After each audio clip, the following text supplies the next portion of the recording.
fuse! And finding a Christmas tree. The 12th thing at Christmas, that's such a pain to me. Singing Christmas carols. Sale TV special. Batteries not included. No parking. Charities. Gotta make them dinner. 5 months of this. I'm not sending them this year, that's it. Shut up, you!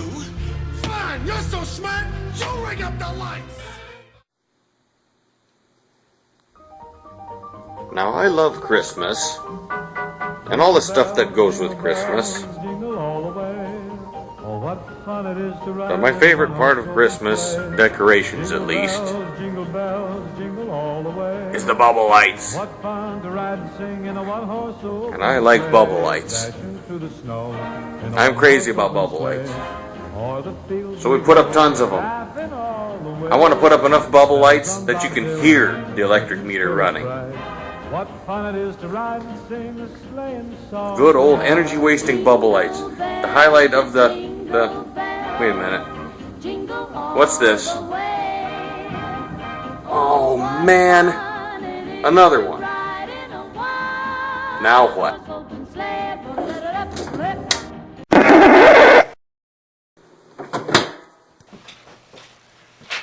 Okay, so you've got a bubble light and it's gone to pot. Well, or at least it's burned out. You can throw it out. Yeah, you can throw it out. But then what? Especially when you've got these nice older ones. These are the cool ones. As far as I'm concerned, they're kind of hard to find. So, it begs the question, what do you do with the light bulb?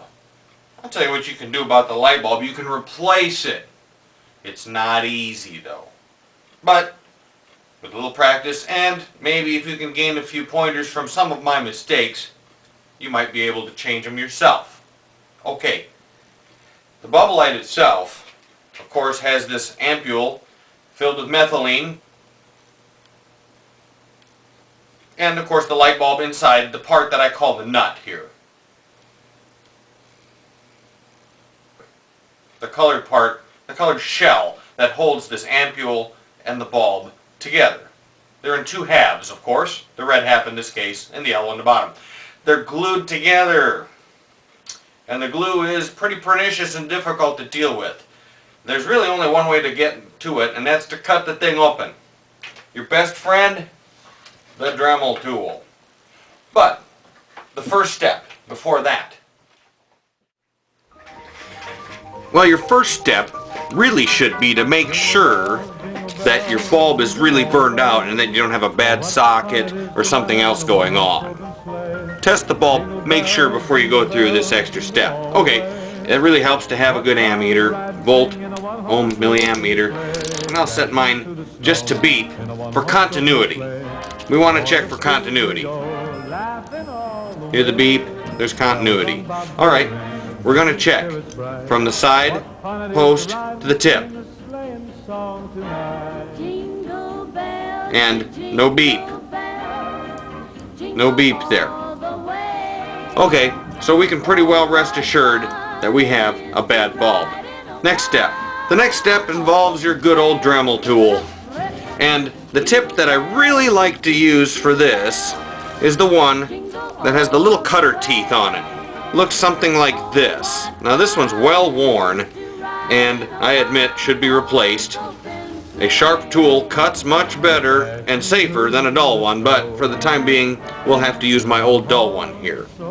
But this one with the little teeth on it that looks something like that works pretty well for me. What we're going to want to do is turn the Dremel on to high. I'm going to do this as a dry run because once you turn the Dremel on, of course, it gets a little noisy. Turn it on to high, hang on to it tightly, and I like to grab the bubble light about like this, and what we're going to do is we're going to cut. We're going to cut not in very deep, but about, maybe a little about over 1/8 inch or so, and we're going to go around the circumference of this nut. We're going to separate the red from the yellow by removing the glue, and you're going to have to use a firm grip. Be careful so you don't crush the ampule. You don't want broken glass in your fingers. Grab it firmly, but not too tightly. Work slowly, let the cutter do the work. Don't bear into it. Let the cutter do the work and go around on the, just like this.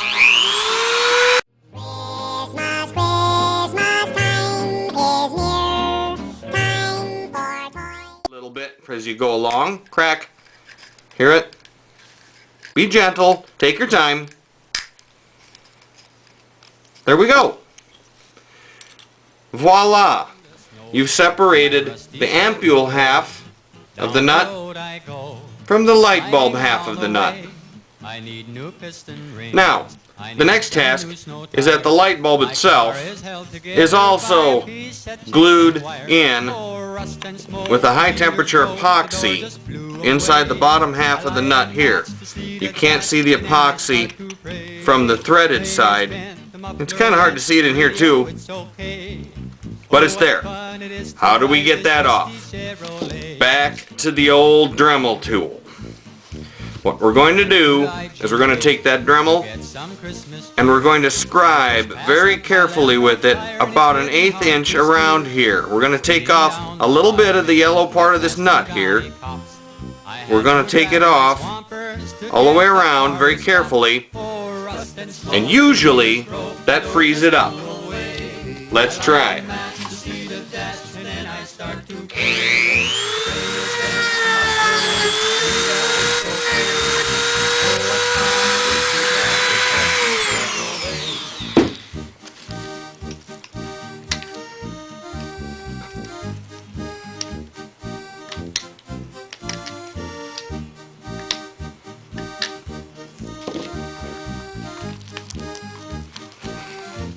This one's being particularly stubborn.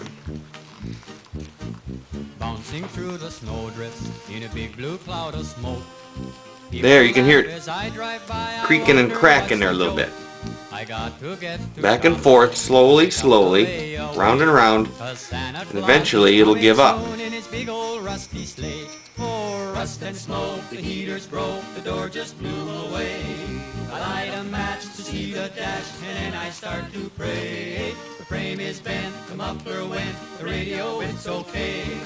Oh, what fun it is to drive this rusty Chevrolet. Rust and smoke, the heaters broke, the door just blew away. I light a match to see the dash, and then I start to pray. The frame is bent, the muffler went, the radio it's okay. There we go. Out comes the bulb. One burned out bulb. Shot. Now for the bulb replacement. Most of the newer ones have been using a 5-watt bulb, maybe a 6-watt. This one here doesn't say.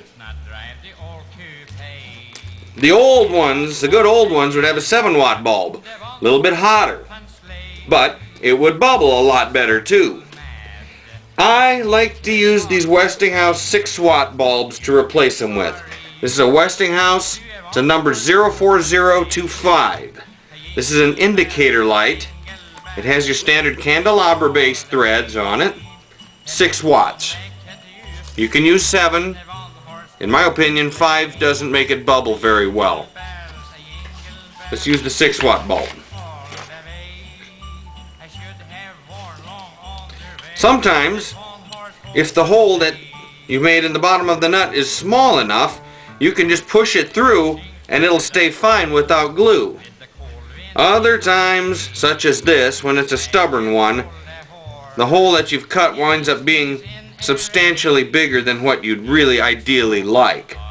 Not a big deal, but in such a case, you'll have to use some cement. I like to use the Duco cement. Well, this is the tube from it. I've used most of it up. But at any rate, just a few drops of it will cement that bulb into the bottom of the nut. Next, make sure you don't have any burrs left on either half of the nut. If you've taken off all the burrs, the little stray slag pieces that are left over from the Dremel tool,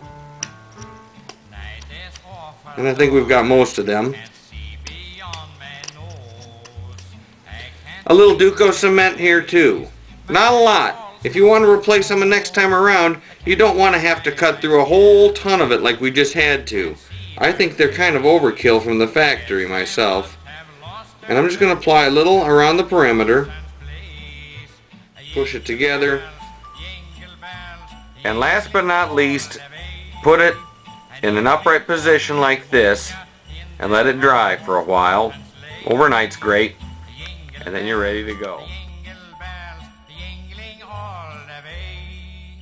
I wouldn't make brass monkeys ride in a one-horse open sleigh.